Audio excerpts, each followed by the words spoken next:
যিশু তার 12 জন শিষ্যকে বলেছিলেন যে তোমরা সমুদয় জগতে যাও, সমস্ত সৃষ্টির নিকটে যাও, আমার কথা, আমার সুসমাচার বাক্য তোমরা প্রচার করো, আর যে বিশ্বাস করবে তাকে তোমরা পিতা, পুত্র, পবিত্র আত্মার নামে তাহাদেরকে বাপ্তায়িত করো। আর দেখো, আমি যুগান্ত পর্যন্ত প্রতিদিন তোমাদের সঙ্গে সঙ্গে আছি। আমেন।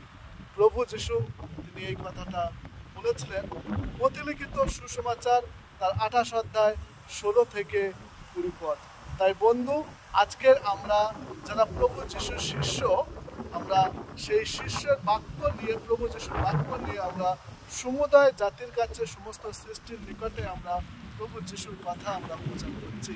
তাই যারা বিশ্বাস করবে তাকে আমরা পিতা, পুত্র, পবিত্র আত্মার নামে আমরা বাপ্তায়িত করি। আমেন।